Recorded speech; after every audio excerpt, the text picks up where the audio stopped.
지혜의 길 세 번째 시간입니다. 오늘은 다니엘서 3장을 보시면서요, 풀무불로 들어가는 지혜 말씀을 나누도록 할게요. 느부갓네살 왕이 금으로 신상을 만들었으니 높이 60규빗, 너비는 6규빗, 그것을 두랍 평지에 세웠어요. 바벨론의 규빗은 한 규빗이 세계 역사학자들이 이야기하는 걸 보니까 49.5cm래요. 그러면은 6규빗, 가로가 6규빗이니까 이게 대략 한 3m 정도 되는 것 같아요.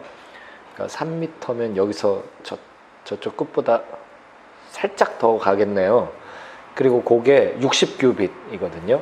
60규빗도 약 30m니까 아파트 한 10층 높이 그 정도 돼요. 워싱턴에 가면은 그 가운데 뾰족하고 하얀색 큰 탑 있는 거 있잖아요. 스파이더맨 영화에 나왔던 그렇게 생긴 거예요.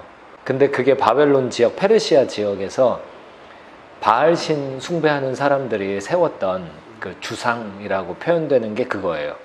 성경을 읽다 보면 주상이라고 나오잖아요. 이렇게 뾰족하고 되게 긴 탑같이 생긴 건데 그것을 주로 평지에 세워요. 그것을 세우는 사람은 어마어마한 권력자였죠. 느부갓네살 왕이 세운 주상은 자기가 꿈에서 꿨던 거, 그것의 모양을 본따서 세웠어요. 자기의 모습을 본딴 거고요. 다니엘서 2장에서 나오는데 다니엘이 가서 꿈 해몽을 해주고요. 그거 가지고 이제 하나님을 알게 됐었어요. 그럼에도 불구하고 느부갓네살 왕은 하나님을 알게 됐던 그 꿈의 내용을 가지고 우상을 하나 만드는 거예요. 우리도 하나님을 믿고 예수님 따르고 섬기면서요, 하나님이 주신 좋은 걸 가지고 내 우상을 만들 수 있어요. 2절에서 보니까요, 세워놓고 낙성식 파티를 여는데요, 그때 초대한 사람들이 3절에 나와요. 총독, 수령, 행정관, 모사, 재무관, 재판관, 법률사, 각 지방 모든 관원, 전국의 모든 관리들을, 핵심 인물들을 다 모은 거죠. 이제 4절에 보면은 이 파티가 시작되자마자 선포하는 자가 크게 외쳐. 뭐라고 했냐면은 금신상한테 절하라고 크게 외쳤어요. 그리고 그 상황을 보니까 5절, 나팔과 피리와 수금과 사면금과 양금과 생황과 및 모든 악기 소리를 들을 때에 연상되는 게, 제가 말씀을 하나 읽어드릴게요. 역대상 13장 8절이 저는 떠올랐어요. 다윗과 이스라엘 온 무리는 하나님 앞에서 힘을 다하여 뛰놀며 노래하며 수금과 비파와 소고와 재금과 나팔로 연주하니라. 새 노래로 찬양을 해라. 너희들의 모든 악기를 다 동원해서 주님을 찬양해라. 찬양하라는 그 외침과 소리가 성경에 등장하거든요. 시편 92편 1절, 지존자여 시편금과 비파와 수금으로 여호와께 감사하며 주의 이름을 찬양하고 아침마다 주의 인자하심을 알리며 밤마다 주의 성실하심을 베품이 좋으니이다. 이렇게 찬양하는 장면에서 모든 악기를 동원하고 소리를 크게 외치고 이게 나오거든요. 예배하는 모습이 나오거든요. 5절 보니까요, 꼭 예배하는 모습이에요. 근데 그 예배하는 모습 끝에 뭐가 있냐면, 우레와 같은 찬양 소리가 들리고 소리를 크게 외칠 때에 엎드려서 느부갓네살 왕이 세운 금신상에게 절하라 라고 요구하는 겁니다. 하나님이 있어야 할 자리예요. 찬양의 자리. 그 자리에 우상을 갖다가 세워놓은 거예요. 우리가 하는 일은 이래요. 하나님이 영광 받으셔야 하는 자리마다 내 모습을 투영해 놓은 우상을 갖다가 세우게 되는 일이 많아요. 지혜가 없는 모습이에요. 하나님을 경외하지 않는. 6절, 7절 보면은 여기에 협박도 들어가요. 이렇게 함께 하나님을 예배하는 자리에 형식만 갖다 놓고 하나님이 아닌 우상을 딱 섬기라 라고 요구를 할 때 나한테 선택권이 없어요. 인격적이지 않아요. 우상숭배는 그래요. 너희들 우상숭배 안 하면 맹렬히 타는 풀무불에 던져 넣을 거야 라는 법령이 선포가 되죠. 하나님은 인격적이에요. 예수님을 믿을 건지 말 건지, 이것은요, 안 믿으면은 지옥 심판이 기다리고 있다 할지라도 우리의 선택권을 하나님은 허용을 해주세요. 우리한테 믿을 건지 안 믿을 건지에 대해서 하나님은 문을 두드리면서 기다리시고 계세요. 우리가 죽는 그 순간까지, 예수 그리스도 재림의 날이 오는 그때까지는 계속 문을 두드리며 기다리고 계세요. 인격적이에요, 하나님은. 근데 우상숭배는 인격적이지가 않아요. 우상숭배해라는 모든 환경을 만들어 놓고 그 환경에 동의하지 않으면은 죽게 되는 거예요. 폭력적이에요.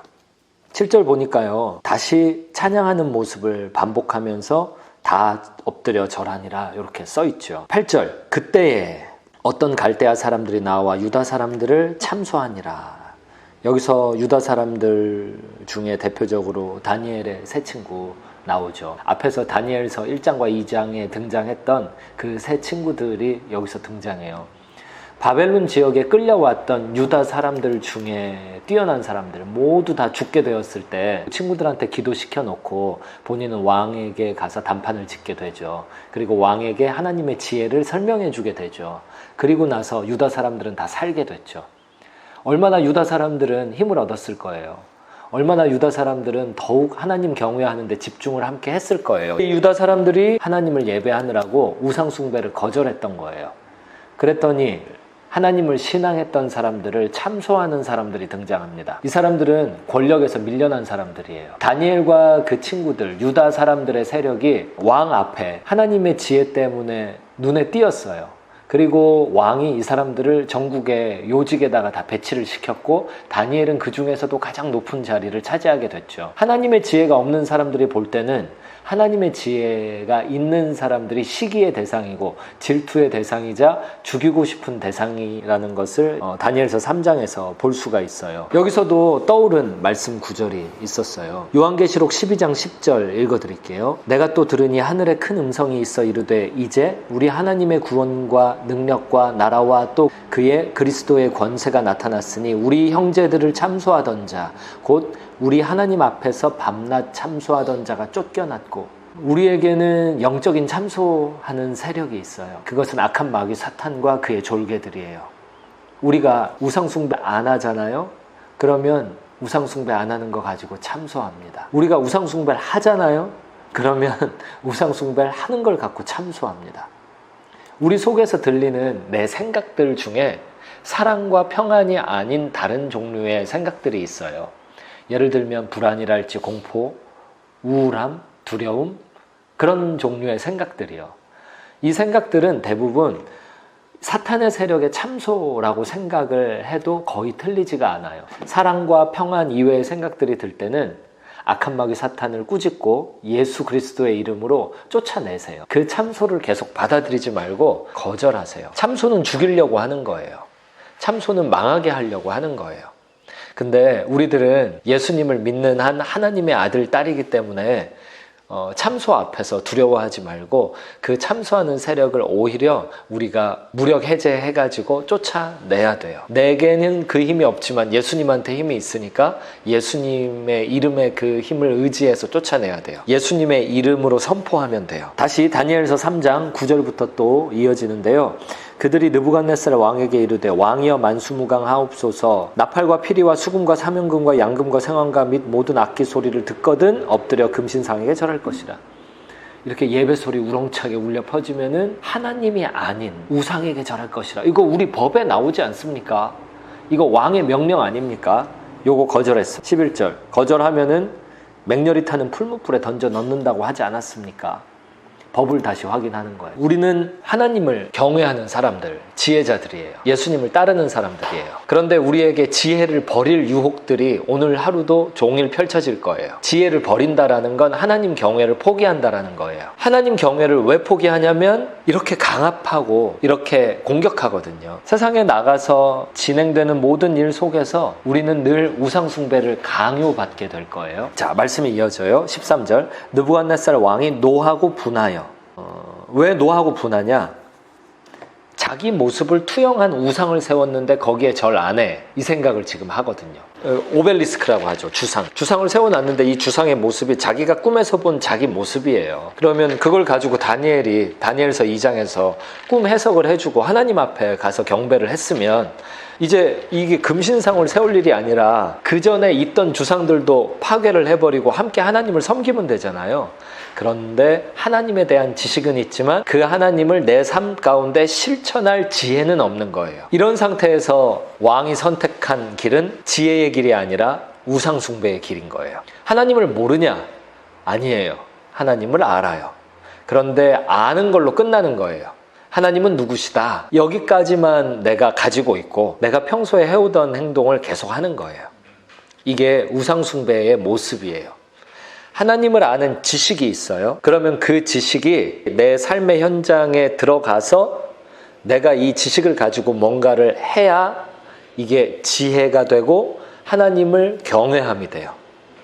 이거는 우리한테도 똑같이 적용되는 거예요. 우리는 하나님에 대한 지식을 오늘도 말씀을 보면서 다니엘 3장을 통해서 들어요. 그러면 아 그랬구나 하고 끝나면 이거는 우상숭배의 여러 가지 중에 하나일 뿐이에요. 이것이 우상숭배가 안 되려면 여기 나온 걸 들고 가서 우리가 써야 돼요. 행동을 해봐야 돼요.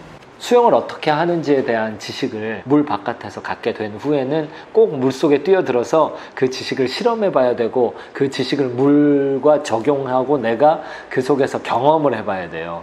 그래야 수영 지식이 수영 지혜가 되는 거예요. 하나님을 아는 지식도 마찬가지예요.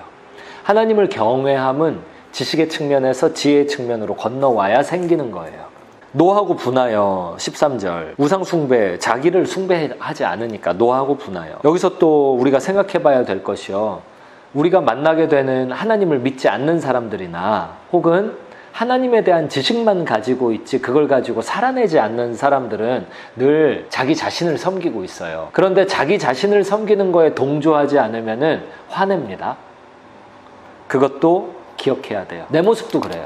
제가 기도해요. 근데 기도하는 내 모습을 기도를 들으시는 하나님보다 더 섬긴다면, 그러면 제가 어떻게 할 수 있냐면, 내가 기도 이렇게 많이 하는 사람이니까 네가 나한테 박수를 쳐줘야지, 네가 나한테 기도를 받아야지 라는 태도를 갖게 돼요. 요거를 거절한다 그러면 화를 내게 되죠. 우상숭배는 그런 식으로 이루어지는 거예요.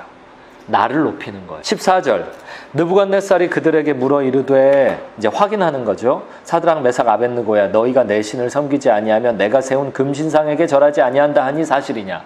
여기서 분명히 얘기하잖아요. 내 신, 내 신은 나예요. 그리고 내가 세운 금신상, 그게 내 모습을 투영한 거예요. 왜 돌려 이야기하느냐, 여기서도 우상숭배자들의 이유가 있어요. 내가 나를 직접 섬기기에는 보잘것이 없는 거예요. 내 모습이 별게 없어요. 내가 왕이기는 하지만 이 느부갓네살 왕은 계속 왔다 갔다 하거든요. 하나님을 섬겨라 이러다가 뒤돌아서서 우상숭배하고, 그리고 또 뒤돌아서서 막 교만하게 굴다가 또 하나님을 섬기라 그러고 왔다 갔다 하거든요. 되게 불안한 존재예요. 근데 내가 나를 섬기려니까 이 불안한 존재 때문에 내가 더 불안해지는 거예요. 하나님을 섬기지는 않고 하나님을 섬기고 싶지도 않고 나를 섬기고 싶은 거죠. 나를 섬기려는 우상숭배의 태도만 버려도 되는데 그 태도는 안 버리고 계속 나를 섬기고 싶은 거예요. 그러니까 하는 일이 뭐냐면, 굉장히 능력이 뛰어난 어떤 거짓 존재를 만들어서 세워놓고 이 모습을 꼭 나처럼 만드는 거예요. 내 모습을 가진 어떤 신을 만드는 거예요. 그리고 이 신은 어떠할 것이다, 이것을 내 생각을 다 투영해서 내 마음대로 정하는 거예요. 나를 섬기는 것을 약간 비꼬아서 약간 한 단계 고차원적으로 돌려서 섬기는 거죠. 내 심상, 내 신상에게, 내 신을 섬기지 않고 내가 세운 금신상에게 절하지 않는다. 사실이냐? 15절 나는 되게 너그럽다. 이제라도 섬기면은 살려줄게. 기회를 한 번 더 줄게. 어때? 되게 교만한 태도예요. 섬기지 않으면 어떻게 하냐? 앞에 2번이나 나왔었거든요. 맹렬히 타는 풀무불 가운데 던져 넣을 거야. 이 당시에 문화 속에 그게 있었어요. 어떤 사람이 법정에 섰어요. 재판관이 재판을 할 때 바벨론 문화는 어떤 거냐면 풀무불 속에다가 집어 던져 보는 거예요.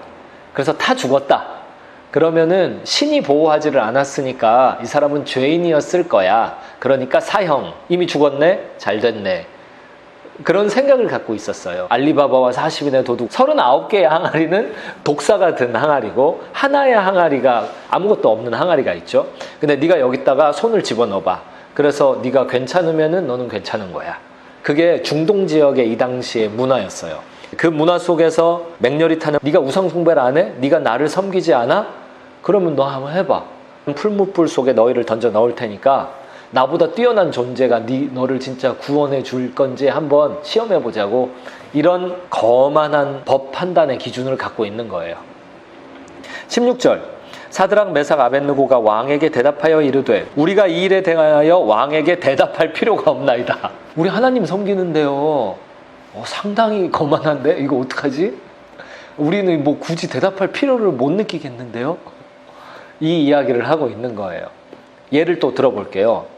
제가 청와대 앞에 가가지고 대통령 나오라 그래.